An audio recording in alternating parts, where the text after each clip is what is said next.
إن الحمد لله وصلي وسلم على نبينا مصطفى محمد صلى الله عليه وسلم وعلى آله وصحبه أجمعين أما بعد أعوذ بالله من الشيطان الرجيم മസ്ബൂക്കിന്റെ അഥവാ വൈകി വരുന്നവന്റെ നമസ്കാരം അതുമായി ബന്ധപ്പെട്ട മസ്അലകൾ നിയമവശങ്ങൾ കൃത്യമായി നാം പഠിച്ചറിഞ്ഞ് പ്രവർത്തിക്കേണ്ടതാകുന്നു. അല്ലെങ്കിൽ നമ്മുടെ നമസ്കാരത്തിന്റെ സ്വീകാര്യതയെ തന്നെ അത് ബാധിക്കും. ആദ്യമായി ഒരിക്കലും നാം ഓടിവന്നുകൊണ്ട് കൈകെട്ടാൻ പാടില്ല. അത് മക്രൂഹാണ്, വെറുക്കപ്പെട്ട കാര്യമാണ്.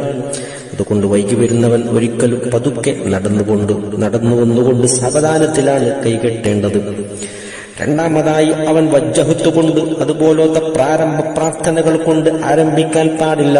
നേരിട്ട് ഡയറക്റ്റ് ഫാത്തിഹ സൂറത്തിലേക്കാണ് പ്രവേശിക്കേണ്ടത്. കാരണം അത് ഫർളാണ്. അതിൽ നിന്നും ഒന്നും തന്നെ അവന് നഷ്ടപ്പെട്ടു പോകാൻ പാടില്ല.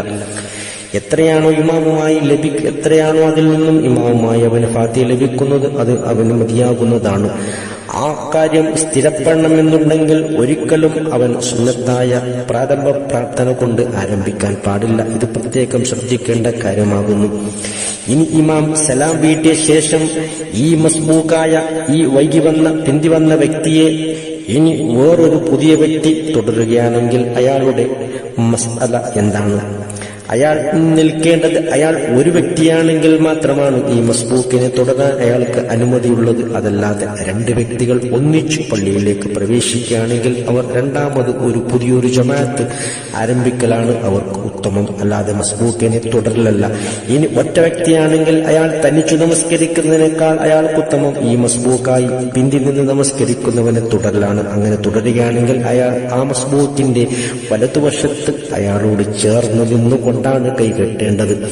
അതിനുശേഷം പുതുതായി ഒരാൾ വരികയാണെങ്കിൽ അയാൾ ഇദ്ദേഹത്തിന്റെ ഇടതുവശത്ത് ചേർന്നുകൊണ്ട് കൈകെട്ടിയ ശേഷം രണ്ടുപേരും ഒരുമിച്ച് പിറകിലോട്ട് വരികയാണ് വേണ്ടത്.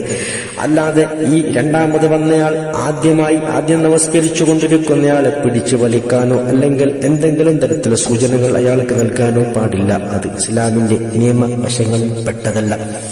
ഇത്രയുമാണ് ഈ കാര്യങ്ങളുമായി ബന്ധപ്പെട്ട് വിശദീകരിക്കാനുള്ള. ഇനിയും ഒരുപാട് മസലകൾ അതുമായി ബന്ധപ്പെട്ടിട്ടുണ്ട്. അതൊക്കെ പഠിച്ചു മനസ്സിലാക്കാൻ ഇതൊരു സൂചനയാകട്ടെ, ഒരു താല്പര്യം ജനിപ്പിക്കട്ടെ എന്ന് പറഞ്ഞുകൊണ്ട് നിർത്തുന്നു. ആഖിറു ദഅ്വാനാ അൽഹംദുലില്ലാഹി.